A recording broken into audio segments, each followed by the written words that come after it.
Хайырлы иртә Россия 1 телеканалында Татарстан яңалыклары туры эфир студиясендә Гөлназ Ибрахимова. Безнең бүгенге чыгарылышта.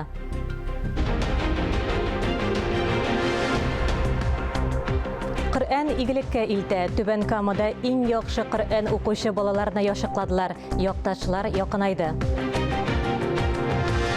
Якташлар якынайды. Арча якташлыгы җәмгыяте Казанда иҗади очрашулар үткәрде.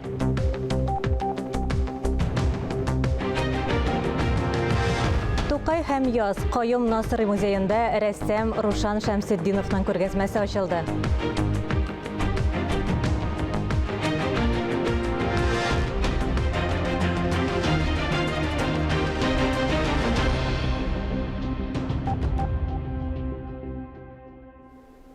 Бүген 14 апрельдә Инстаграмда ковидтан вакцинация. 3нче дулкынга кадәр өлгерергә темасына туры эфир узачак. Татарстанда койсы вакцинаны ясатырга була. Республикада ничә кеше вакцинация узган. Ни өчен чит элгә сәфәр алдыннан прививка ясау мөһим. Вакцинация турында сертификат алу тәртибе нинди? Шушы һәм башка четерекле сорауларга Сәламәтлек саклау министрлыгы белгечләре җавап бирә. Онлайн трансляция Сәламәтлек саклау министрлыгында һәм COVID-19 йогышы таралуга каршы туру буенча Татарстан оператив штабы аккаунтында сәгать 11дә башлана. Казан шәһәре башкарма комитеты Бөтен дөнья татар яшьләре форумы белән берлектә 5 апрельдән 7 майга кадәр хезмәт күрсәтү өлкәсендә эшләүчеләр өчен татар теле интенсивы үткәрә. Анда кунакханә, туклану урыны һәм сәүдә нукталары хезмәткәрләре татар теле кагыйдәләрен үзләштерә. Грамматика һәм лексика буенча үзләренең белемнәрен ныгыта ала. Шулай ук Казан башкарма комитеты татар телен өйрәтү буенча проект төзегән яшьләргә үз телен бәйгесе игълан итә. Хикәяләр 5 апрельдән 31 июльгә кадәр кабул ителә. Бәйге 2 номинация буенча үтә. Җиңүчеләргә акчалата премия бирелә. Әсәрнең моңа кадәр бер кайда да басылып чыкмавы шарт.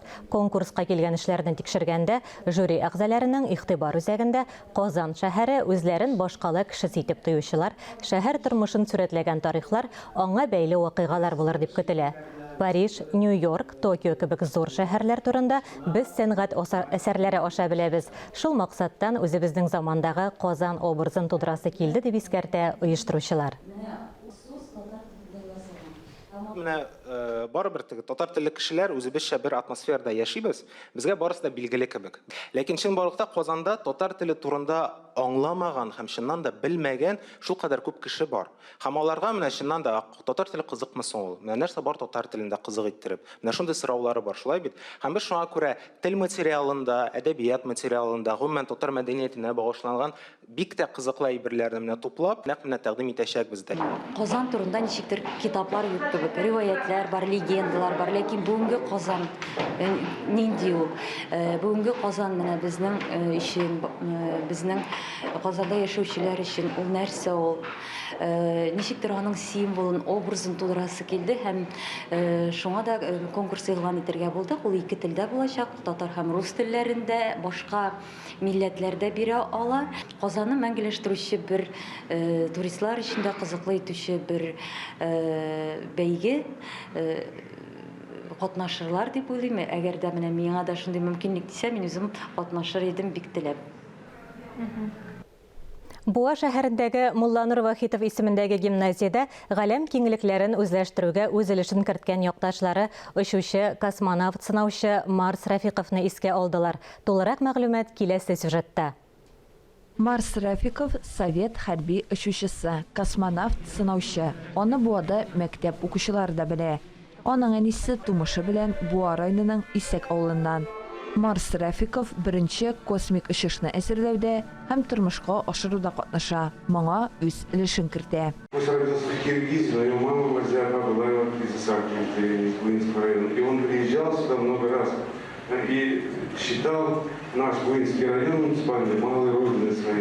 Шарага кунак буларак физика, математика фәннәре кандидаты Ким Шакиров чакырылган иде. Гагаринның җиргә уңышлы әйләнеп кайтуы турында галим беренчеләрдән булып белә. Ул вакытта бу вакыйга чын мәгънәсендә бәйрәм була. Когда я услышал о полете Гагарина, я принимал сигнал точного времени. Гагаринның космоска очышы турында ишеткәч, мин хронометрларны тикшереп, төгәл вакытны күзәтә идем. Бу хакта белүгә үк Казан университетының актлар залына кирдем. Бу бик кызыклы булды. Без моңа әзерләндек, күнекмәләр үттек, тәҗрибәләр куйдык. Моннан тыш Ким Шакиров үзе дә Татарстанда фән үсешенә зур өлеш кертә. Чарага чакырылды астрономия белән шөгыльләнгән һәм астрономия өлкәсендә зур ачыш ясаган, аны әйтеп булай фундаменталь дип тә, аның исәпләрен алалар космик корабльләрнең, спутникларның очышында, яршиннәрендә һәм беренче менә тагын бер әйтеп китәргә кирәк.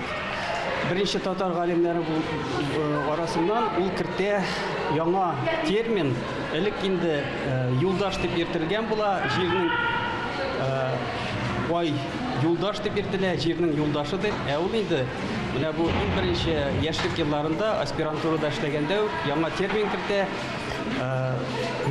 ияршин дигән термин, һәм ул фәнгә менә шу терминнарда, татарча терминнарда керткән галим.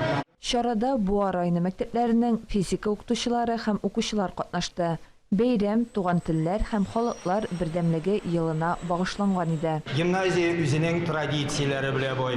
Аларның бер юнәлеше безнең физика белән бәйләнгән. Бездән бик күп талантлы физик укытучылар чыккан. Бездән бик күп талантлы астрономия юнәлешендә эшләүче белгечләр чыккан. Шуңа күрә дә менә бу безнең үткәрелә торган чарабыз аларның истәлегенә дә багышлана. Бәйрәм Буа артистлары башкаруында Ким Шакировның җырлары белән үрелеп барды. Алсу Сәмигуллина, Илнур Кадыров, Татарстан яңалыклары. Россиядә коронавирус инфекциясе юктыручылар саны арту сәбәпле Төркия белән Танзаниягә чартер рейслары туктатылды. Шикләү 15 апрельдән алып 1 июньгә кадәр гамәлдә була.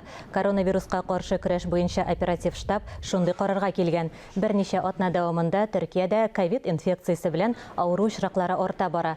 Хәзерге вакытта Россиянең 30 мең чамасы туристы Төркиядә ял итә. Хәзер россияләрне планлы рәвештә чыгару турында сүз бара.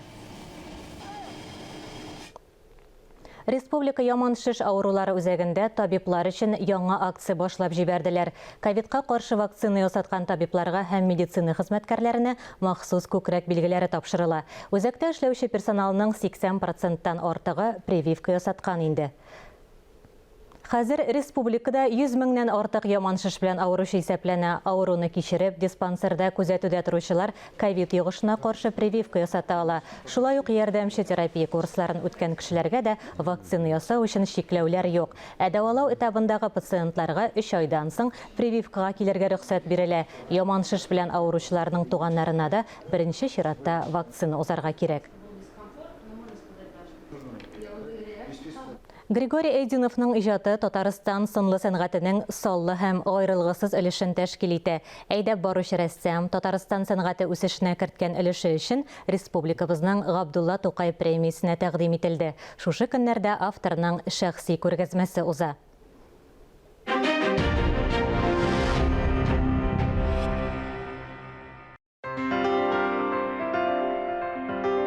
Зур рәссамнарга гына хас булган дөньяны танып белү, тарихка һәм мираска карата игътибарлы булуы, төсләрне тирәннән тоюы белән аерылып тора ул. Григорий Эйдинов бер юлы күп төрле жанрларда иҗат итүче рәссам. Әйтик, графика остасы, плакатлар авторы, табигать күренешләрен оста итеп башкаручы.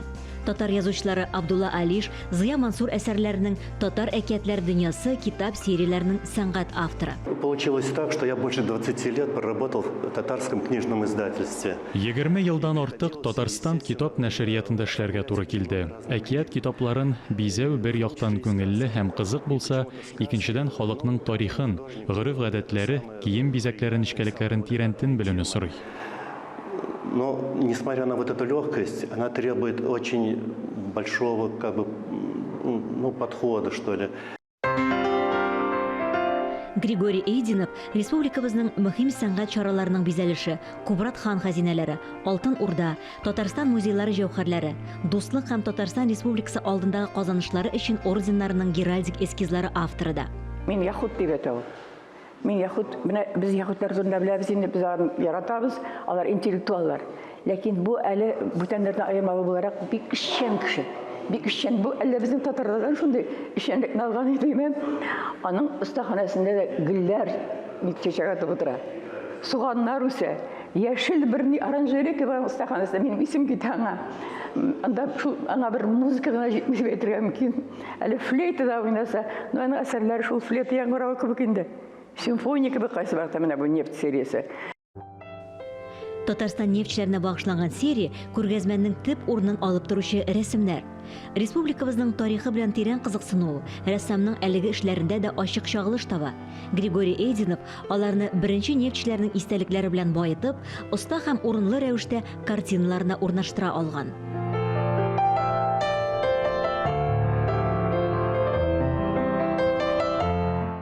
Художников.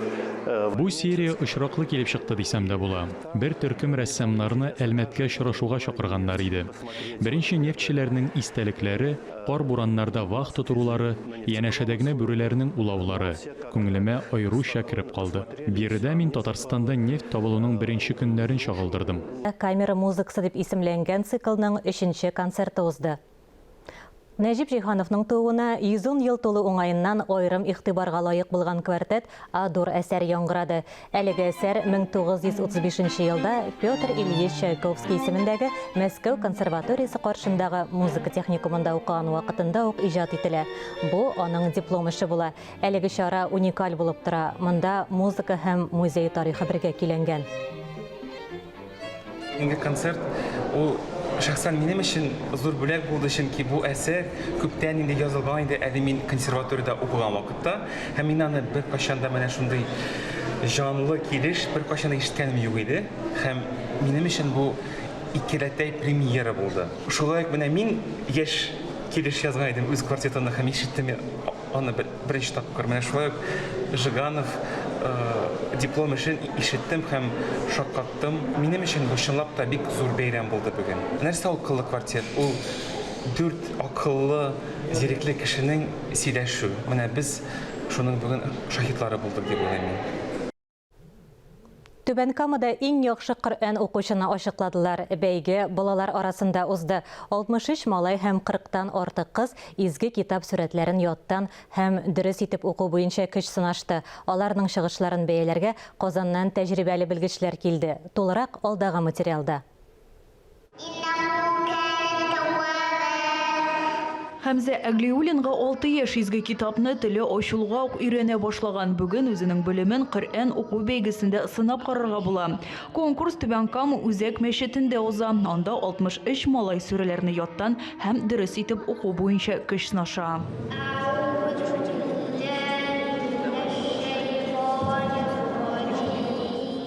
Бүген без бөтен кеше мусульманнар катнашты. Авыр булды кайбер моментлар. Сдавать итә алдым сүрәләрне. Бүген көнгә әзерләндем һәм мин беренче урын алырга хыялланам.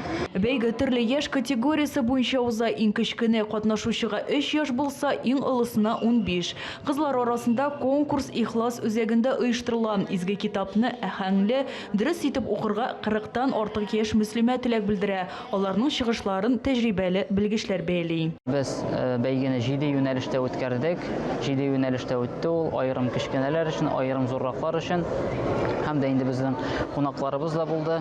Жюри рәисләре безнең Казаннан килделәр. Бәйге нәтиҗәләре буенча җиңүчеләргә дипломнар һәм истәлекле бүләкләр тапшырыла. Сүз уңаеннан катнашучыларның берсе дә буш кул белән китми. Һәр балага Коръән китабы өләшенә. Альбина Вәлиева, Фәхри Исламов, Яңалыклар. Бер күрешү үзе бер гомер. Арчалылар Тинчурин театрында кунак булды. Күчтәнеш итеп җыр бию, уен, көлке һәм комедия алып килгәннәр. Арча якташлыгы җәмгыяте очрашуында хәбәрчебез Ойзилә Батырханова да булып кайтты. Җырларда җырланган, шигырьләрдә язылган данлыклы Арча ягы якташлары Казанда очрашты. Зур бер гаиләнең озак вакыттан соң күрешеп, хәл-әхвал белешеп, күңел ачуын читтән генә күзәтү аеруча да рәхәт. Бер-берсе белән сөйләшәләр, аралашалар. Күптән күренмәгән кешеләре бар. Кемнәрдер инде 1 ел өйдән чыкмыйча ятканнары бар. Менә шулай итеп, матур итеп, бер-беребезне сагынып, менә шунда очрашырга җыйналдык. Миннән дә бәхетле кеше юк бүген. Түгәрәкләнеп килгән вакытта, 80 яшь тутырган вакытта, бу минем өчен бик зур бәхет үземнең туган ягымның шушында кичәсендә катнашу. Сөенешемнең иң беренче шул үлеп бетмәгәнбез икәнләр дип, Аллага шөкер. Телебез дә бар икән, динебез дә бар икән дип. Иншалла бетмәс дигән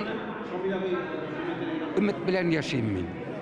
Быелгы очрашуда җидегән Шишмә Арча халык театры якташлар һәм килгән кунакларга Аяз Гыйләҗевнең кияү урлау әсәре буенча куелган «Удлыкмы, урламыкмы» комедиясын күрсәтте. Режиссеры Озат Зарипов. Спектакльдә ир белән хатын мөнәсәбәтләре, гаилә башлыгы ир-ат нинди булырга тиеш кебек мәңгелек сорауларга җавап эзләнде. Тамашачы исә спектакльне бик тә җылы кабул итте. Монда килеп кергәч, үзем дә шушы сәнгать буенча эшләгән кеше буларак, Арчада да, Казанда да, монда бөтенесе таныш. Аңлыйсызмы? Бөтенесе таныш, теге бер белмәгән кеше юк. Мин инде зур рәхәтлек белән шушында биргә килдек. Шын күңелдән эшли дә, ял да итә белә безнең халык дигән җөмлә нәкъ арчалылар турында. Безнең районыбыз зур районнарның берсе, булган районнарның берсе. Biz бүгенге көндә шул хәл күп күрдек кешеләр чыккан безнең районыбыздан. Аннан соң без тарихлы район, изле район. Безнең бүгенге көндә республикада үзебезнең тоткан урыныбыз бар. Шуңа күрә матур итеп яшибез, матур итеп эшлибез. Киләчәктә дә шулай итеп матур итеп яшәргә насыйп булсын. Айзилә Батырханова, Никита Граханцев, Татарстан яңалыклары. Күп санлы китаплар авторы Әхәт Мушинскийның «Запах анисовых яблок» исемле китабы басылып чыкты. Яңа китап табадан төшүгә әдәби кафеда автограф сессия узды. Романнан төрле елларда иҗат ителгән проза һәм балалар өчен әсәрләр, каләмдәшләренә багышланган мәкаләләр, публицистика, пен үзәк турында статьялар һәм афоризмнар урын алган. Әхәт Мушинский, Татар пен үзәге директоры, Казан альманахы баш мөхәррире Гавриил Державин исемендәге премия иясе, Татарстан Республикасы атказанган сәнгать эшлеклесе. Китапны презентацияләү кичәсенә кунакларның иң саллылары җыелды. Мушинский шикелле язучы бүтән юк, аны кабатлаган кеше юк. Чөнки ул үзе русча язса да, аның теле русча, шул кадәр рус телен яхшы белә ул, әмма ләкин ул рухы белән, күңеле белән, җаны белән, табигаты белән татар. Ул татар кешеләр турында яза, татар станыбызның башкасы Казан турында яза. Ул кайсы яктан гына килеп карасаң да, рус укучысына да, татар укучысына да бик тә кызыклы. Шуңа күрә ул бик бай язучы. Халыкара пен клуб оешмасының бер бүлеге. Менә бу пен үзәкне оештыруда башлап йөрүчеләрнең берсе Әхәт Мушинский булды. Әхәт Мушинскийның әтисе белән мин бик якыннан таныш идем. Бик күп мәртәбәләр без аның белән гастрольләрдә җырдык. Аның белән танышуымда мин аның шул кадәр зиялы кеше икәнен, шул кадәр акыллы кеше икәнен, шул кадәр итәгатьле кеше икәнлеген аңладым айлар буе йөргән вакытта. Менә кайбер вакыт әйтәләр, дахиларда талант ял итә, малайларында киресенчә. Менә Әхәт Мушинский, аның дәвамчысы, һәм зиялылык буенча, һәм талант буенча, һәм рәссам буларак, һәм язучы, романчы буларак, һәм мөхәррир буларак, журналлар чыгаручы буларак, аны үстереп дәвам иткән кеше. Республикада мәдәният йортларын төзекләндерү программасы уңышлы үтәлә. Башкалабызның Константиновка бистәсе клубы да яңартылды. Яңарак кына биредә аулагый тамашасы күрсәтелде. Тулырак хәбәрчебез Фәннүр Хәсәнов сюжетында. Тукайыбызның шигъри юллары белән кичәбезне юкка гына атамадык. Чөнки бүгенге очрашуыбыз нәкъ татар театры сәнгатенә багышланган. Йолаларның күбесен өлкән һәм урта буын үзешчәннәр башкарса да, тамашачылар арасында балалар һәм яшүсмерләрнең булуы күңелгә өмет шаткылары өсти. Константиновка бистәсе мәдәният йорты каршында оешкан әлеге күркәм төркемнең исеме дә җисеменә туры килә. Телгә дә ятышлы. Җәүһәр үзешчән театр студиясе дип атала. Күптән инде хыялым бар иде, шушындый, әлбәттә, олылар белән, өлкәннәр белән шундый театр оештырырга. Әле безнең менә шушы Җәүһәр үзешчән театрны әле бер ай гына без инде аулагый ясадык. Үзебезнең туган телгә карата аулагыйлары. Хәзер бит инде безнең кеше кешегә йөрми, күрше күршегә йөрми. Аулагыйларны оныттык, нәрсә икәнен белмибез, кич утырулар юк. Шуңа күрә инде мин моны заманлаштырып, шушы аулагыйларын искә алырга булдым. Сәхнә ул көнне авыл өен хәтерләтте. Узган гасырның 60-70 елларындагы татар өе кебек. Өр-яңа мәдәният йорты, матур бизәлеш, шунысы игътибарга лаек. Әлеге аулак үй күренешенә авылның шактый кешесе тартылган. Без яшь вакытта, ачлык вакытта аулак өйгә җыелайдык, кашыклап җыйдык, импорты юк. Кашыклап җыйып, анда пешерәйдек. Шулай итеп аулаглар кирәк бала. Аллаһның рәхмәт яусын. Бик матур итеп үткәрделәр. Бик матур итеп кунаклар килгән, кунаклар үзләренең ниләрен, тарихларын сөйләделәр. Бик ошады. Бик ошады. Дәвамлы булсын. Яшьләр йөрсеннәр, ике якны тигезеп торып барсыннар. Динне дә барсыннар. Фәнне дә барсыннар. Әлбәттә, бүгенге көндә тамашачыларны мәдәният йортларына, клубларга тарту, җәлеп итү бик үк җиңел күренеш түгел. Без бик сөенәбез мондай очрашуларга җөрергә. Бик яратабыз менә шушындый үзешчән коллективларның чыгышларын.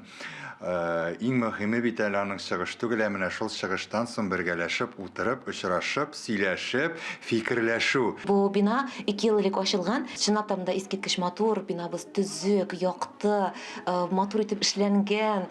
Эшләргә генә искиткеч менә. Кешеләре дә шуны хәтле әйбәт аның. Бөтенесе дә түгәрәкләрдә катнашырга, йөрергә дип торалар. Безнең бөтен мәдәни чараларда катнашалар. Шундый активлар, түгәрәкләребез безнең бихисап күп. Күбесенчә инде бездә балалар йөри түгәрәкләргә, өлкәннәр ишетә бар. Күңелгә ни кирәк, барысын да табып була. Шушындый төркемнәр оешканда бик күп тапкырлар алдагы бәйрәмнәрнең дә шаһитләре булырга насыйп булыр дигән өметтә калабыз. Уңышлар юлдаш булсын сезгә. Фәннур Хәсәнов, Ирек Хәмидуллин, Татарстан яңалыклары. Татарстан яңалыклары белән сезне Гөлназ Ибраһимова таныштырды. Тоткан уразалар кабул булсын. Исән-имин булыгыз.